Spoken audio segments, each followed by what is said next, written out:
Last ವಿಡಿಯೋಗಳಲ್ಲಿ complex function ಅಂದರೆ ಏನು, limit ಅಂದರೆ ಏನು, ಕಂಟಿನ್ಯೂಟಿ ಅಂದರೆ ಏನು, ಡಿಫ್ರೆನ್ಷಿಯಬಿಲಿಟಿ ಅಂದರೆ ಏನು ಅಂತ ಹೇಳಿ ಸ್ಟಡಿ ಮಾಡಿದ್ವು. ಈ ವಿಡಿಯೋದಲ್ಲಿ ಅನಾಲಿಟಿಕ್ ಫಂಕ್ಷನ್ ಅಂದರೆ ಏನು ಅಂತ ಹೇಳಿ ಸ್ಟಡಿ ಮಾಡೋಣ. Okay, a function a function a function a function a function a function f of z is said to be a function f of z is said to be analytic at a point z naught if it is differentiable at z naught and also at every point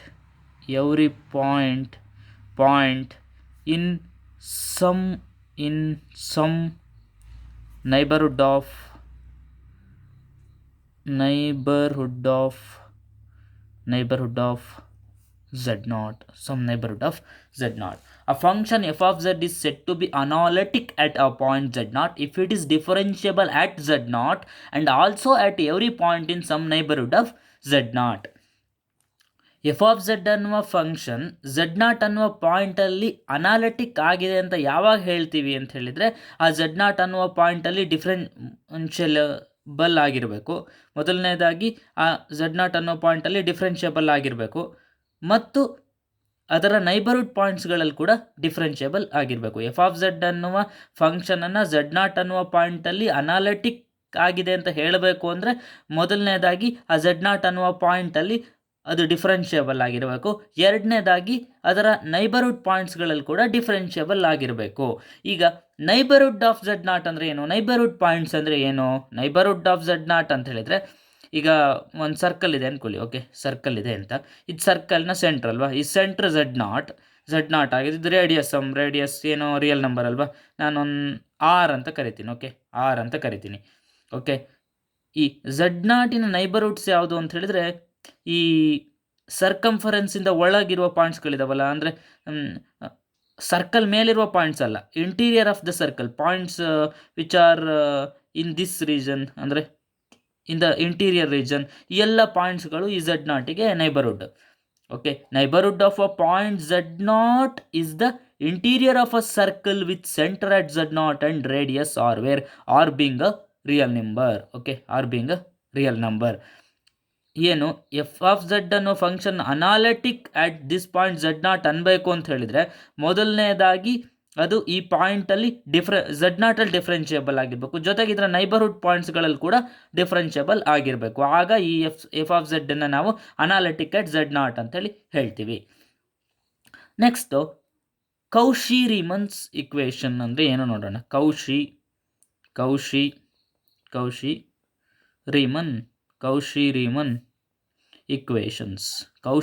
equations ಅಥವಾ ಇದನ್ನು ಸಿಂಪಲ್ಲಾಗಿ CR equations ಅಂತ ಕರೀತಾರೆ. Okay, CR equations ಅಂತ ಕೂಡ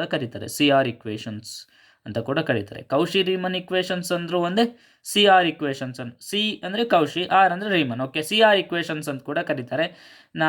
CR equation ಅಂದ್ರೆ Cauchy Riemann ಇಕ್ವೇಷನ್ನ short form. Cauchy Riemann equation ಅಂದರೆ ಏನು ಅಂದರೆ, the equation of the form UX is equal to VY and UY is equal to minus VX.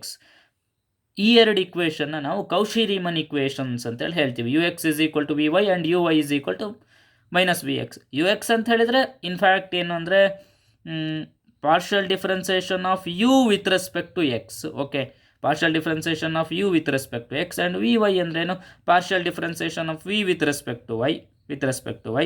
UY ಅಂತ ಹೇಳಿದರೆ partial differentiation of U with respect to Y and VX ಅಂತ ಹೇಳಿದರೆ partial differentiation of V with respect to X.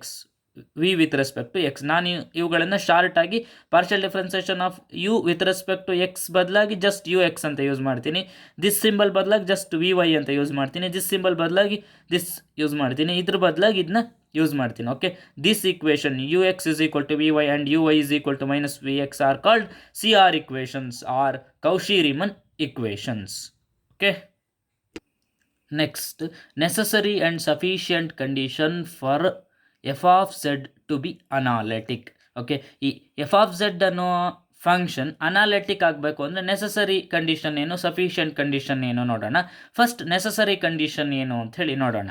Okay, ನಾವು analytic function ಅಂದರೆ ಏನು ಅಂತ ನಮಗೆ ಗೊತ್ತಾಯಿತು, ಹಾಗೆ ಕೌಶಿ-ರೀಮನ್ ಇಕ್ವೇಷನ್ ಅಂದರೆ ಏನು ಅಂತ ಕೂಡ ಗೊತ್ತಾಯಿತು.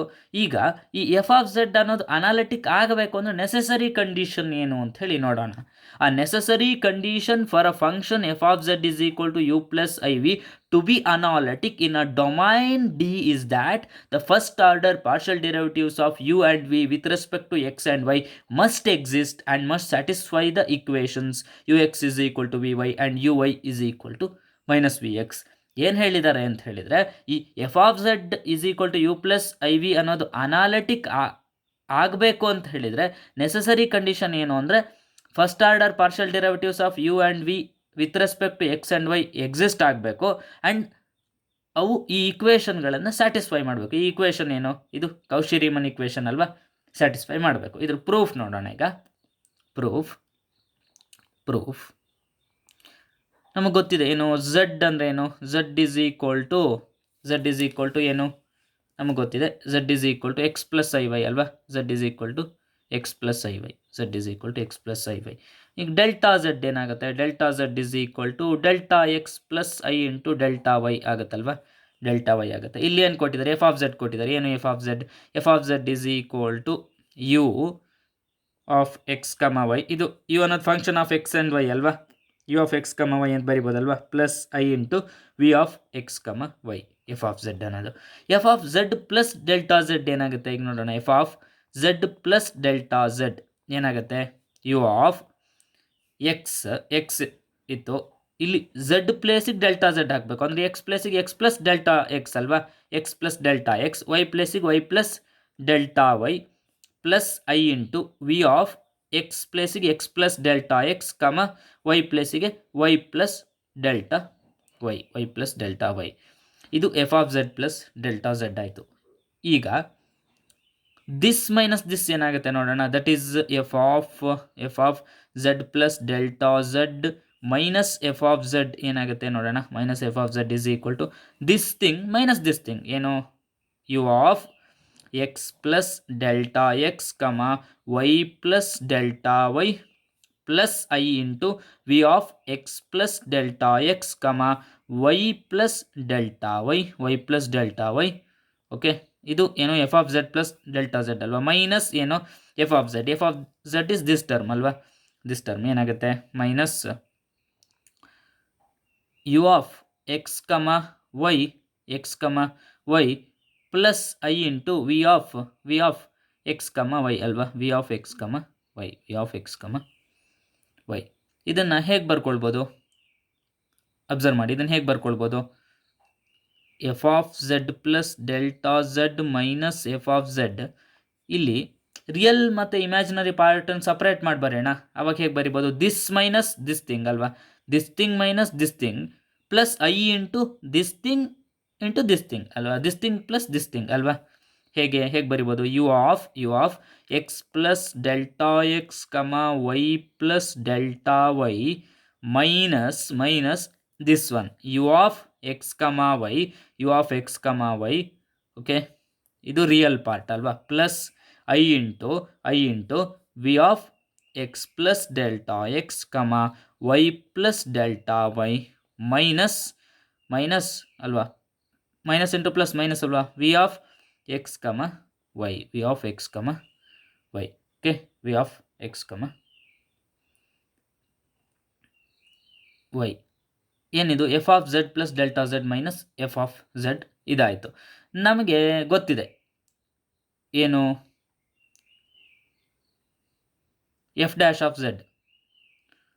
ಬಿಫೋರ್ ದಟ್ ಇದನ್ನು divide throughout by delta z ಮಾಡಿ. ಅವಾಗ ಏನಾಗುತ್ತೆ, ದಿಸ್ ಟರ್ಮನ್ನು divide throughout by delta z ಮಾಡಿ. Divide throughout by delta z ಅಂದರೆ ಇಲ್ಲಿ delta z is equal to ಇಲ್ಲಿ ಏನಾಗುತ್ತೆ, delta z is equal to delta x plus i d delta y ಅಲ್ವಾ. Delta x plus i delta y. Okay, delta x plus i delta y. ನಮ್ಗೆ ಏನು ಗೊತ್ತಿದೆ?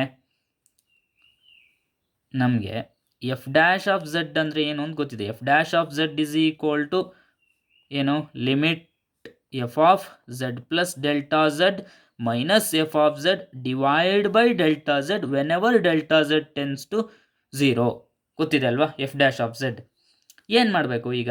ಇದನ್ನು some equation star ಅಂತ ಕರೀರಿ. Okay, equation star ಅಂತ ಕರೀರಿ. ಈಗ ಎಫ್ ಡ್ಯಾಶ್ ಆಫ್ ಝೆಡ್ ಬೇಕು ಅಂದರೆ ಇಕ್ವೇಷನ್ ಸ್ಟಾರಿಗೆ ಏನು ಮಾಡಬೇಕು? ಲಿಮಿಟ್ ಅಪ್ಲೈ ಮಾಡಬೇಕಲ್ವಾ? ನಾವು apply limit delta Z tends to 0 to equation star. That is, apply limit delta z tends to 0 on both sides of equation star. One can get ಏನಾಯಿತು ಇಲ್ಲಿ limit of this thing clearly equal to f dash of z ಅಲ್ವಾ? f dash of z is equal to ಅಲ್ವಾ limit of this thing. ಇದಕ್ಕೆ limit apply ಮಾಡಿದ್ವು, ಏನು limit delta Z tends to 0. ಅವಾಗ ಏನಾಯಿತು? This clearly equal to f dash of z ಅಲ್ವಾ? Is equal to limit delta z ಇಲ್ಲಿ ಹೇಗೆ ಬರ್ಕೊಳ್ಬೋದು? Delta x into delta y ಅಂತ ಬರ್ಕೊಳ್ಬೋದಲ್ವಾ? Delta x into delta y ಅಂತ ಬರ್ಕೊಳ್ಬೋದಲ್ವಾ? ಏನಿದೆ ಇಲ್ಲಿ? ಏನು ಉಳಿದಿದೆ? U of x plus delta x comma y plus delta y minus u of x comma Y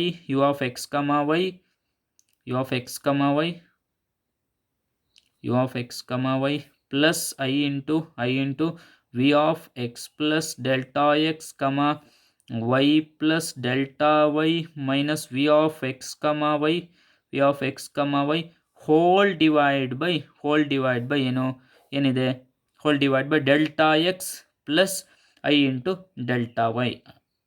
delta y whenever this delta x comma delta y tends to ಏನು 0 ಅಲ್ವಾ? tends to 0 ಅದನ್ನ ಹೇಗೆ ಬರ್ಕೊಳ್ಬೋದು? 0, 0 ಅಂತ ಬರ್ಕೊಳ್ಬೋದಲ್ವಾ? This is true whenever limit delta x comma delta y tends to 0, 0 ಅಲ್ವಾ? ಇಲ್ಲಿಗ observe ಮಾಡಿ, ಇಲ್ಲಿ ಒಂದು ವೇಳೆ ದಿಸ್ ಡೆಲ್ಟಾ ಝೆಡ್ ಇದೆಯಲ್ಲ, delta x dot delta y is nothing but delta z ಅಲ್ವಾ? ಒಂದು ವೇಳೆ ಈ ಡೆಲ್ಟಾ ಝೆಡ್ ಟೆನ್ಸ್ ಟು 0, ನಾವು ಟೇಕಿಂಗ್ ದ ಲಿಮಿಟ್ ಏನು, limit delta Z tends to 0 along the real axis. ಆದರೆ ಏನಾಗುತ್ತೆ? along the real axis real axis ಅಂದರೆ ಗೊತ್ತಿದೆ ಅಲ್ವಾ? along the x axis. ಈ ಡೆಲ್ಟಾ Z tends to 0 along this axis ಆದರೆ ಏನಾಗುತ್ತೆ? ದಿಸ್ 0 ಆಗುತ್ತೆ ಅಲ್ವಾ? ದಿಸ್ ಆಕ್ಸಿಸ್ 0 ಆಗುತ್ತೆ ಅಂದರೆ clearly delta y is equal to 0 ಆಗುತ್ತಲ್ವಾ? Delta y is equal to 0 and we have delta x tends to 0 ಮಾತ್ರ ಉಳಿಯುತ್ತೆ ಅಲ್ವಾ? Now taking the limit delta z tends to 0 along the real axis, we have delta y is equal to 0 and delta x tends to 0. Therefore f dash of z ಏನಾಗುತ್ತೆ? Therefore this f dash of z is equal to ಏನಾಗುತ್ತೆ? f dash of z is equal to limit ಇಲ್ಲಿ observe ಮಾಡಿ, ಏನು u of x plus delta x comma y ಅಲ್ವಾ? Delta y 0 ಆಯಿತು. ಇಲ್ಲಿ ಈ term cancel ಆಗುತ್ತೆ, ಇಲ್ಲಿ ಕೂಡ ಡೆಲ್ಟಾ ವೈ 0 ಆಗುತ್ತಲ್ವಾ? Y minus u of x comma y plus i into ಈ ಟರ್ಮ್ ಏನಾಗುತ್ತೆ? V of x plus delta x comma y minus v of x comma y divide by ಇಲ್ಲಿ y 0 ಆಯಿತು ಅಂದರೆ ಬರೀ ಡೆಲ್ಟಾ ಎಕ್ಸ್ ಮಾತ್ರ ಉಳಿತಲ್ಲ, delta x whenever this is true whenever delta x tends to 0 ಅಲ್ವಾ? Delta x tends to 0, delta x ಮಾತ್ರ ಉಳಿಯುತ್ತೆ, delta y 0 ಆಗಿದೆ ಅಲ್ವಾ? Delta x tends to 0. ಇದನ್ನು ನೋಡಿ ಹೇಗೆ ಬರ್ಕೊಳ್ಬೋದು? ಹೀಗೆ ಬರ್ಕೊಳ್ಬೋದಾ? ಇದು limit of a plus b ಅಂತ ಇದೆ ಅಲ್ವಾ? Limit a plus limit b ಅಂತ ಬರ್ಕೊಳ್ಬೋದಾ? Limit of a plus b ಫಾರ್ಮಲ್ಲಿದೆ. ಇದನ್ನ ಹೇಗೆ ಬರ್ಕೊಳ್ಬೋದು? Limit a plus limit B ಫಾರ್ಮಲ್ಲಿ ಬರ್ಕೊಳ್ಬೋದಲ್ವಾ? ಅಂದರೆ ಈಗ ಹೇಗೆ ಬರ್ಕೊಳ್ಬೋದು? F dash of z is equal to ಹೀಗೆ ಬರ್ಕೊಳ್ಬೋದಲ್ವಾ? Limit u of x plus delta x comma y minus u of x comma y divide by delta x whenever delta x tends to 0 plus i into limit v of x plus delta x comma y minus v of x comma y divide by delta x whenever delta x tends to 0 ಹೀಗೆ ಬರ್ಕೊಂಡ್ವಲ್ವ ನಾವಿದನ್ನು limit a plus B ಇತ್ತು limit A into limit a plus limit b ಅಂತ ಹೇಳಿ ಈ ಫಾರ್ಮಲ್ಲಿ ಬರ್ಕೊಂಡ್ವು. ಈಗ observe ಮಾಡಿ, ಇಲ್ಲಿ ನಾನು ಏನು ಹೇಳಿದ್ದೆ, limit delta Z tends to 0 along the real axis ಅಂತ ಹೇಳಿದ್ದೆ. ಅಂದರೆ ಕ್ಲಿಯರ್ಲಿ ಇಲ್ಲೇನು ಅಲಾಂಗ್ ದ ರಿಯಲ್ ಆಕ್ಸಿಸ್ ಅಂದರೆ ಇದು ಮಾತ್ರ ವೇರಿ ಆಗ್ತಾ ಇದೆ, ಅಂದರೆ ಎಕ್ಸ್ ಮಾತ್ರ ವೇರಿ ಆಗ್ತಾ ಇದೆ ಅಲ್ವಾ, ವೈ ಫಿಕ್ಸ್ಡ್ ಅಲ್ವಾ. ಇಲ್ಲೇನು clearly y fixed x only varies ಅಲ್ವಾ, ಎಕ್ಸ್ ಓನ್ಲಿ ವೇರೀಸ್ ಅಂದರೆ ಏನಾಗುತ್ತೆ ಇಲ್ಲಿ clearly this f dash of z is equal to u x plus i into v x ಅಲ್ವಾ.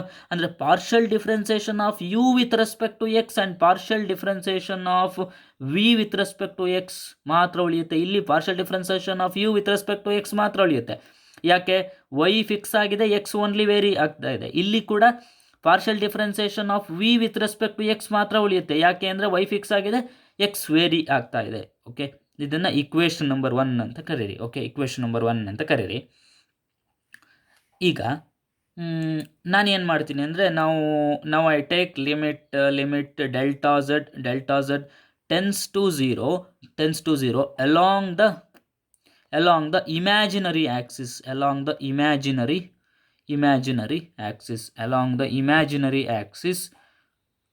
we have delta along the imaginary axis ಅಂದರೆ along this axis ಅಲ್ವಾ. Imaginary axis ಅಂದ್ರೆ ಏನು? along this axis ಅಂದ್ರೆ clearly delta x is equal to 0 ಅಲ್ವಾ. We have delta x is equal to 0 and this delta y tends to 0 ಆಗುತ್ತೆ ಅಲ್ವಾ. Delta y tends to 0. ನಾವು taking the limit delta z tends to 0 along the imaginary axis, we have delta x is equal to 0 and delta y tends to 0. okay, delta y tends to 0. ಆವಾಗ this f dash of z ಏನಾಗುತ್ತೆ? f dash of z is equal to limit ಏನಾಯಿತು? Limit u of x delta x 0 ಆಯ್ತಲ್ವಾ. X ಮಾತ್ರ ಉಳಿತು. ಇಲ್ಲಿ X plus delta X ಅಲ್ಲಿ delta x 0 ಆಗುತ್ತೆ, ಇಲ್ಲಿ ಕೂಡ ಡೆಲ್ಟಾ ಎಕ್ಸ್ 0 ಆಗುತ್ತೆ. ಉಳಿದ ಟರ್ಮ್ ಏನು? X comma y plus delta y minus u of x comma y plus i into ಏನು v of x comma y plus delta y minus v of x comma y divide by ಏನು delta x 0 ಆಗಿದೆ. ಏನು ಉಳಿದಿದೆ ಇಲ್ಲಿ? Delta x 0 ಅಂದರೆ i delta y ಉಳಿತಲ್ವಾ. I delta y this is true whenever delta y tends to 0 ಅಲ್ವಾ. Delta y tends to 0 observe ಮಾಡಿ, ಇಲ್ಲಿ ಅಲಾಂಗ್ ದ ರಿಯಲ್ ಆಕ್ಸಿಸ್ ತಗೊಂಡಾಗ ಡೆಲ್ಟಾ ವೈ 0 ಆಗಿತ್ತು, ಡೆಲ್ಟಾ ಎಕ್ಸ್ ಟೆನ್ಸ್ ಟು 0 ಆಗುತ್ತೆ. ಇಲ್ಲಿ along the imaginary axis ತಗೊಂಡಾಗ delta x 0 ಆಗುತ್ತೆ, delta y tends to 0 ಆಗುತ್ತೆ ಅಲ್ವಾ. ಇಲ್ಲಿ ಅಬ್ಸರ್ವ್ ಮಾಡಿ, ಇದು ಯಾವ ಫಾರ್ಮಲ್ಲಿದೆ? ಲಿಮಿಟ್ ಎ ಪ್ಲಸ್ ಬಿ ಫಾರ್ಮಲ್ಲಿದೆ ಅಲ್ವಾ. ಇದನ್ನ limit a plus limit b ಅಂತ ಬರ್ಕೊಳ್ಬೋದಾ? ಇಲ್ಲಿ ಅಬ್ಸರ್ವ್ ಮಾಡಿ, ಐ ಡಿನಾಮಿನೇಟ್ರಲ್ಲಿದೆ. ಹೇಗಿದೆ? 1/i ಇದೆ ಅಲ್ವಾ. 1/i ನಾವು ಹೇಗೆ ಬರ್ಕೊಳ್ಬೋದು? ಈಕ್ವಲ್ ಟು ಮೈನಸ್ ಐ ಅಂತ ಬರ್ಕೊಳ್ಬೋದಾ? ಬರ್ಕೊಳ್ಬೋದಲ್ಲ. ಈ ಐ ನಾನು ಇಲ್ಲಿ ಬರ್ಕೊಳ್ತೀನಿ. F dash of z is equal to ಡಿನಾಮಿನೇಟ್ರಲ್ಲಿದ್ದ ಈ ನ್ಯೂಮರೇಟ್ರಿ ತಂದಾಗ ಮೈನಸ್ ಐ ಬಂತು. ಮೈನಸ್ ಐ ಇಂಟು ಏನು ಲಿಮಿಟ್ ಏನು ಉಳಿದಿದೆ ಇಲ್ಲಿ? U of x comma y plus delta y minus u of x comma y plus i divide by delta y ಮಾತ್ರ ಅಲ್ವಾ. Divide by delta y. This is true whenever delta y tends to 0 ಅಲ್ವಾ. Whenever delta y tends to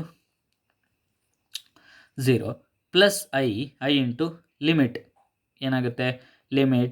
limit v of x comma y plus delta y minus v of x comma y minus v of x comma y divide by delta y whenever delta y tends to 0, whenever delta y tends to 0.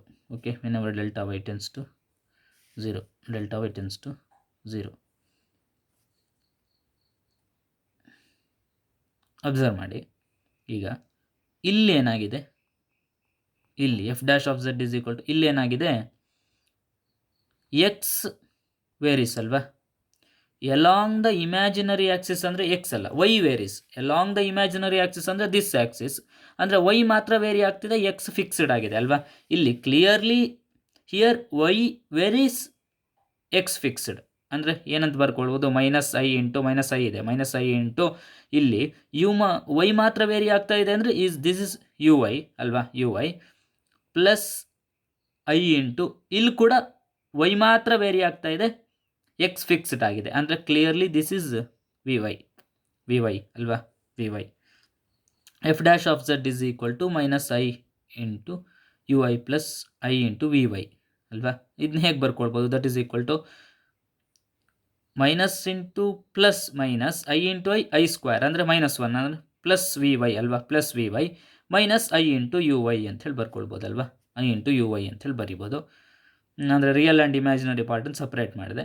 This is equation 2 ಅಂಥೇಳಿ ಕರೀರಿ. Okay, along real axis limit ತೊಗೊಂಡಿದ್ರಿಂದ we get this one, that is equation 1. Along imaginary axis limit ತೊಗೊಂಡಿದ್ರಿಂದ we get this is equation 2. ನಿಮ್ಮ ಏನು f of z analytic ಅಂತ ಕೊಟ್ಟಿದ್ದಾರಲ್ವಾ, if f of z is analytic, clearly analytic ಅಂತ ಹೇಳಿದರೆ ಏನು, differentiable ಆಗಿರಬೇಕು. ಓಕೆ ಅಲ್ವಾ, ಡಿಫ್ರೆನ್ಷಿಯಬಲ್ ಆಗಬೇಕು ಅಂದರೆ ಲಿಮಿಟ್ ಎಕ್ಸಿಸ್ಟ್ ಆಗಿರಲೇಬೇಕಲ್ವಾ. Clearly if f of z is analytic ಅಂದರೆ ದ ಲಿಮಿಟ್ಸ್ ಇದು ಯಾವುದು, ಎಫ್ ಡ್ಯಾಶ್ ಆಫ್ ಝೆಡ್ಡಿನ ಲಿಮಿಟ್ ಈಕ್ವೇಷನ್ 1 2 ಅಂದರೆ ಇದು ಕೂಡ ಎಫ್ ಡ್ಯಾಶ್ ಆಫ್ ಝೆಡ್ಡಿನ ಲಿಮಿಟ್ ಅಲ್ವಾ. ಕ್ಲಿಯರ್ಲಿ ಈ ಲಿಮಿಟ್ ಈಕ್ವಲ್ ಆಗಿರುತ್ತಲ್ವಾ. If f of z is analytic then the limits in equation 1 and 2 are must be equal ಅಲ್ವಾ, or must be equal. therefore ನಾವು ಹೇಗೆ ಬರ್ಕೊಳ್ಬೋದು, ux plus i v x is equal to v y minus i u y ಅಂತ ಬರ್ಕೊಳ್ಬೋದಲ್ವಾ, that implies ಏನಾಗುತ್ತೆ, ಇಲ್ಲಿ observe ಮಾಡಿ, u x is equal to v y ಅಲ್ವಾ, ಇಲ್ಲಿ ಏನು v x is equal to minus u y, ಅಂದರೆ real and imaginary ಪಾರ್ಟನ್ನು ಈಕ್ವೇಟ್ ಮಾಡಿದ್ವು. U x is equal to v y ಆಯಿತು, v x is equal to minus u y, ಅಥವಾ ಇದನ್ನ ಹೇಗೆ ಬರ್ಕೊಳ್ಬೋದು, that implies u y is equal to minus v x ಅಂತ ಬರಿಬೋದಲ್ವಾ.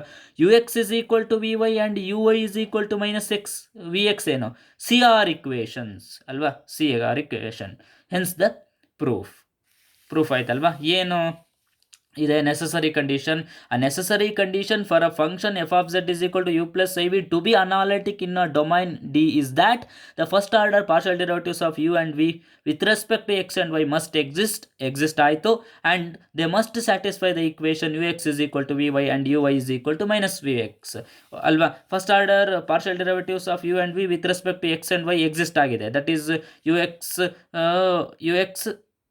vx vy uy ಅಲ್ವಾ, and they are equal, ux is equal to vy and uy is equal to minus vx, and they are satisfies CR equation. ಇಲ್ಲಿಗೆ proof ಮುಗೀತು.